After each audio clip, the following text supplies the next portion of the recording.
Thank you. Just get behind the Behind the line. Sorry, can you go behind the line? Just stay behind the banner, please. So let we are going to let you all through.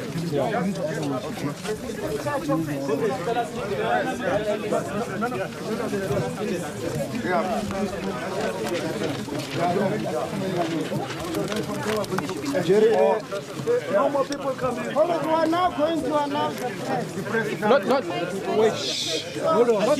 Hello. Ronnie, not everybody at once. Then we can. This way.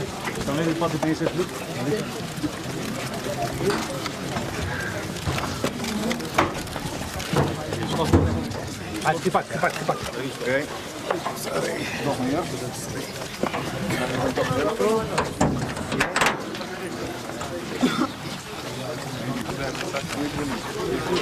Well, Brian, I tell you, went back for the money too. So we square.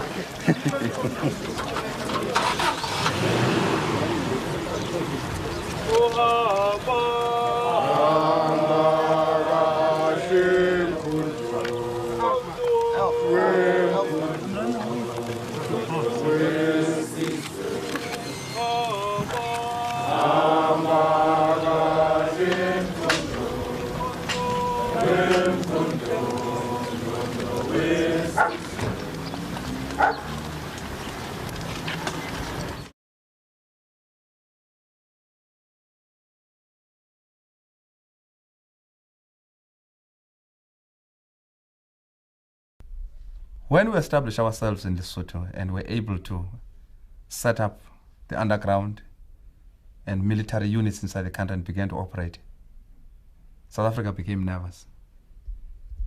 They decided to eliminate me in 1981 by sending an agent to plant a bomb under my car. That attempt was abortive. Then they made 2 other attempts to get me killed. In 81, rather than 82 or 81, I'm not sure, they sent units of the SADF to go and kill as many of our people inside the suit, including refugees. Because their intelligence was faulty, they thought that I was in the country. They tried to attack the flat where I used to stay. But just a flat away from my own, they attacked, convinced that I was in that flat, and killed the locals. So this was a measure of desperation. It was not only in Lesotho. They went across Mozambique and killed refugees, and a few of our comrades, they went into Botswana. They were crazy. They had decided that they were going to take off their gloves and that they were going to kill anybody who harbored us, who was unfortunate to stay next to us, whether he was a Mosotho, a Motswana, a Zimbabwean. That was the nature of the frenzy existing in Pretoria. It makes me actually realize, you see, with impatience, the need to defeat, this regime. And I don't mince my words when I'm speaking about this regime. I hate it intensely. I hate it. Every time I stand on a platform, I'm reminded of these gruesome atrocities. I'm even reminded of my own children. If they had succeeded, they would have killed. My children were, at that time, one of them was 2 years old, another one 10 years, a baby. And I saw it as basically an inhuman regime, a cruel regime. People who were fighting for a right to oppress the majority of the people of this country. And I disagree with a lot of people who think that de Klerk and others have changed. Because de Klerk and others have done nothing about removing the forces that they created. It's not just Hammer, Van der Vestes, and Gert, Hugo, or whatever his name. It is those people who strategized and worked out the strategies and tactics of destroying us. De Klerk, Rolf Meyer, Adrian Flock, Magnus Malan. Big Potter, who were in the center of the strategy of killing people, in the State Security Council. And therefore, we That's why some of us have got reservation about the amnesty they are talking about. Before you consider an amnesty, let us see what they did. When we were coming back, they wanted us, they forced us to fill forms to say, what did we do? And I think that should apply to them as well.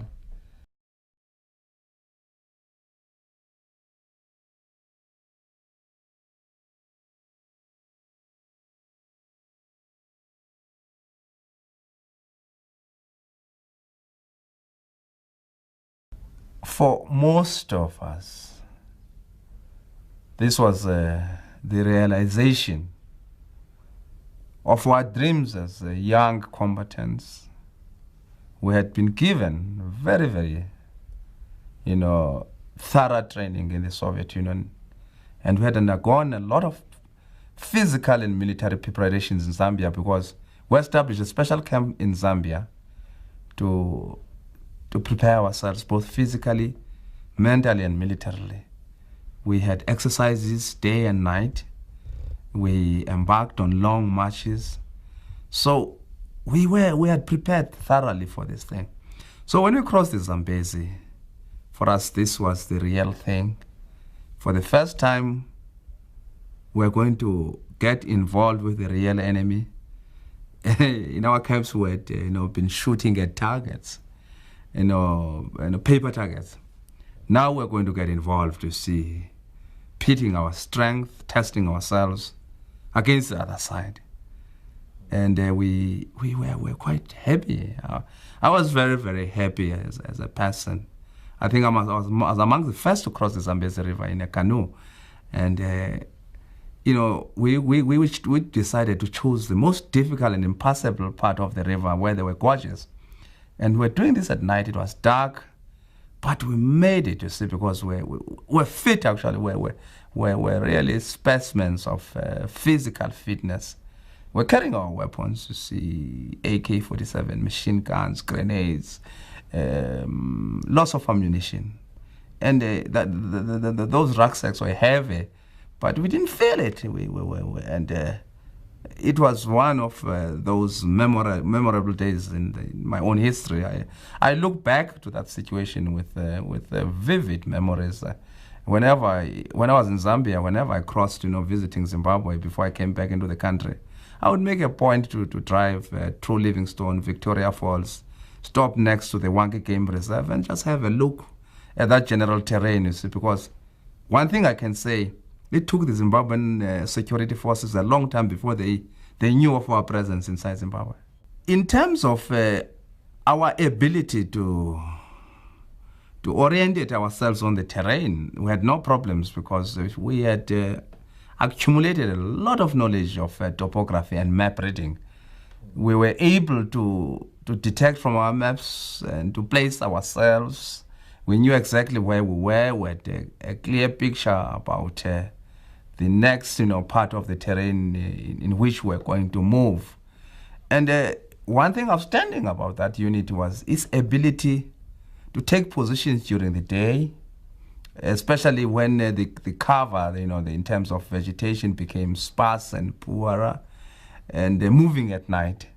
We were able to use our knowledge of stars to guide us in terms of the direction of our movements. And in a way, because we studied these maps before we crossed the river, we had no problems. And deliberately, we had decided to avoid physical contact with the people until, you see, we had established ourselves inside Rhodesia, because we're quite aware that, early contact with the people would lead to a situation where some of them might inform the other side. We're aware of the reputation of the Rhodesian security forces in terms of, setting up a network of agents in the rural areas and in the villages. So I would think that, you see, for the first few weeks, everything moved according to plan. It ticked very, very well, and there were no surprises. Except that what worried us was that 2 or 3 comrades lost their way at night. We could not establish contact with them. And that worried us, because we had a fear, a premonition that they might fall into the hands of the enemy, and therefore disclose prematurely the presence of the detachments in Rhodesia. And that turned out to be the truth. Photo planes would start at, very early in the morning at 6 o'clock. This was in winter. And I think about 11 or 10, a report came that there was a movement of trucks. We had already passed now the Wanki Game Reserve. And then, of course, we took positions. We saw these trucks carrying soldiers, and some of the trucks, pulling, water geysers. And it was quite clear that this was a detachment of the Rhodesian army deployed against us in the field, day and night. But for some reason, although they passed probably 100 meters from us, they passed on. But after they had passed, I would say 4 hours or 5 hours, they must have detected our general position. Because earlier on, there had been exchange of fire. And after that temporary exchange of fire, we noticed that 2 of our comrades were missing. They'd gone to look for water. Those 2 comrades were Ernest Mudulo and one comrade called Mampuru from the Northern Transvaal, from Skukuniland. And their disappearance now confirmed our fears that that exchange of fire must have involved them. And that necessitated, urgent preparations on our part to prepare for battle. Then all of a sudden, I think at about 15 hours, there was a rapid fire towards our direction, a bit wild, with frequent shouts calling upon us to surrender. And the call to surrender was followed by shouts that we were surrounded, it was useless to fight, terrorists surrender. Now, those of us who were in command now said, look, chefs, nobody is allowed to pull the trigger before the target is properly identified and seen. There must be a clear economy of ammunition. We don't know how these battles are going to last. We have no supplies. So every bullet is precious. So there must be no panicky firing back. Now they continued firing and clearly worried about our silence. There was deafening silence, a lot of tension. You must remember this was the first experience of a battle. None of us had ever been fired at.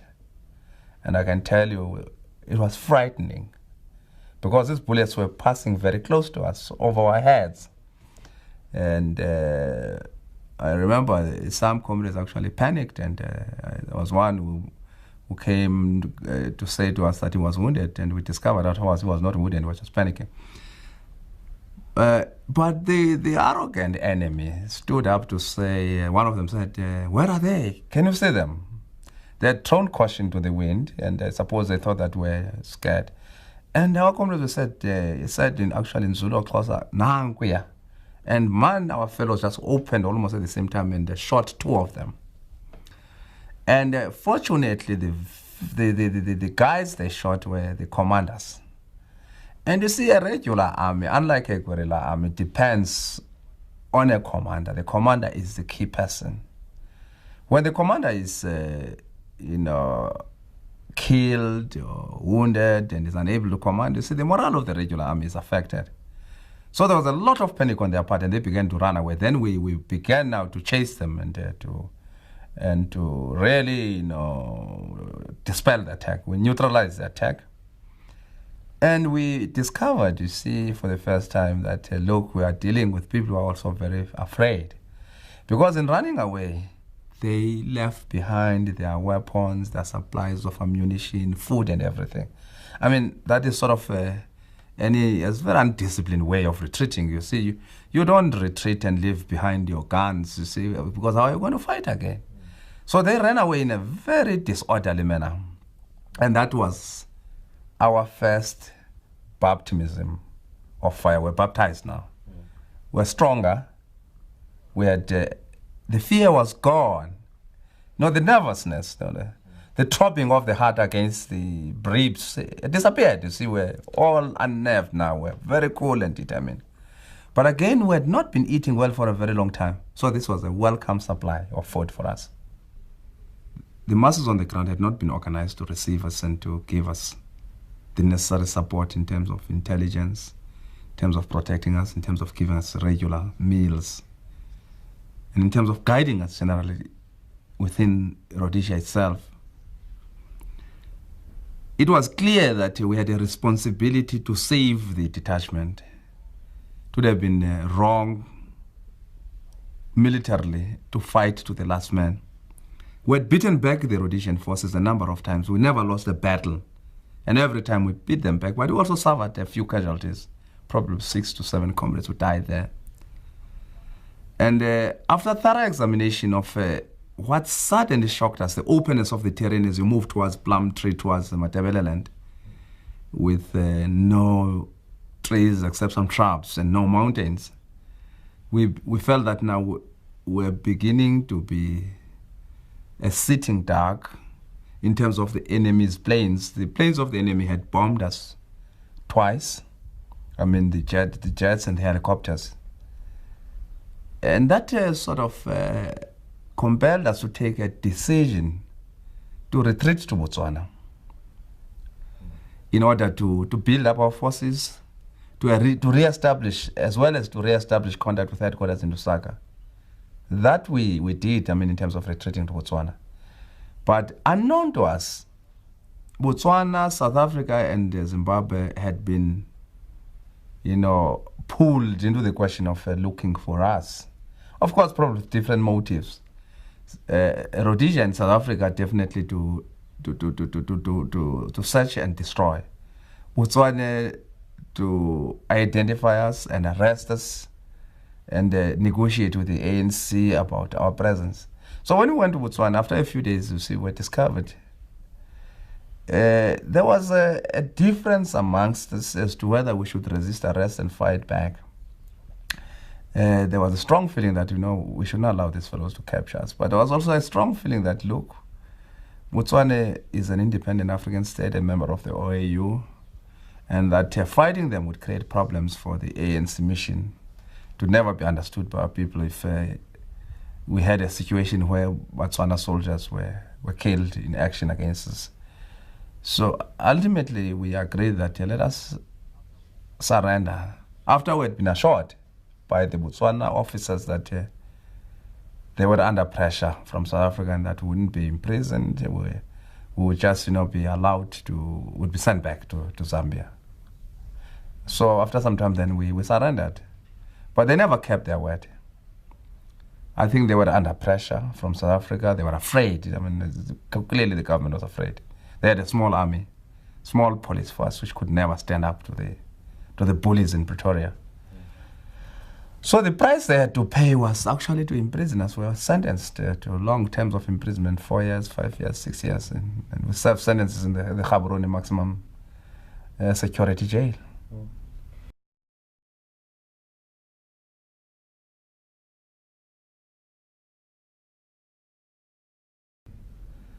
I was a militant and angry young man. I wanted to go back and fight after resting for a few months. I found our movement totally unprepared for the continuation of the armed struggle in South Africa. That was my reading of the situation. Of course, there were reasons that they were put forward. I found a lot of preoccupation with solidarity work, with international work. And I found a lot of demoralization amongst our chaps who were in camps in Zambia. And I began to agitate for the resumption of the armed struggle, for seriousness on the part of the leadership. I'm using the word seriousness because in my own view, and this was a subjective point of view, that they were not serious. And I became part of the writing of a memorandum which was very critical of the leadership. Well, that memorandum put us into some trouble. The leadership was angry. They thought our attacks were unfounded and irrational. And some of them felt that our attacks bordered on insubordination and on mutiny. We were suspended from the organization. But that memorandum brought about a lot of heated discussion within the ANC. The need to have a conference, the need to work out a clearer strategy of struggle, of revolutionary struggle. And ironically, there was the Morogoro conference. We were excluded from the Morogoro conference because we were regarded as rebels. But I'm able to say that Morogoro conference ushered in serious discussions which led to for the first time to the formulation of a clear strategy about the waging of a revolutionary war in the country, of a people's war, the need to build the underground, the need for propaganda, the need for mass mobilization. So, despite the fact that, I sort of suffered as a co-author of the document in terms of isolation, in terms of suspension, but I felt that I was going to accept any sort of punishment, because I told the people, though some of them thought that I was a traitor, that, my basic objective is struggle in South Africa. I could have left, as others did, and to go and study. I had a degree from Rhodes University. But I felt that I was not going to go and study. It was my revolutionary duty to be part of the armed struggle of the revolution in South Africa. So I was able to understand, the anger and the bitterness of others. And but I felt that, whatever they said, I was not a traitor. I had no malicious intentions in writing that document. That document was a product of my own subjective feelings about the need to intensify the battles inside South Africa. And I'm happy that, we remained and they continue to be part of preparations for the continuation of the political and military struggle inside our country.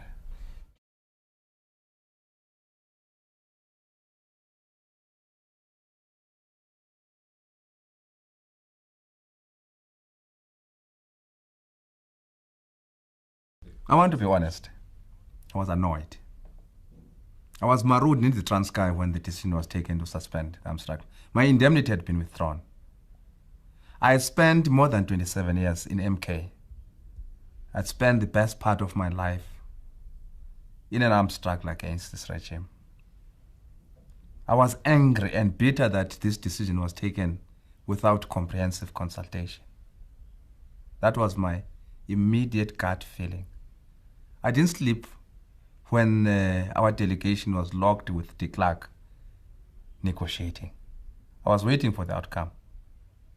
When there was that press conference early in the morning announcing the suspension of military activities, I felt like crying. I'm one of the people who have seen comrades dying, both inside the country and outside the country, in the struggle against the regime of terror in Pretoria. I know the names, I know the faces. I know how these young people put aside everything in life to concentrate in the fight against white domination. And I said to myself, probably this was the right decision. But why was it that there was no widespread consultation with those who were actually involved in the physical side of armed struggle? That was my initial reaction. But like a disciplined soldier, a disciplined member of the movement, the decision had been taken. I had to understand this decision. And when it was explained that it was important to maintain the momentum of negotiations, I was ready to be reined in to explain it to other comrades. And I did it. Because in a movement as big as ours, sometimes you've got to subject your own strong personal views and accept the views of the majority in the leadership.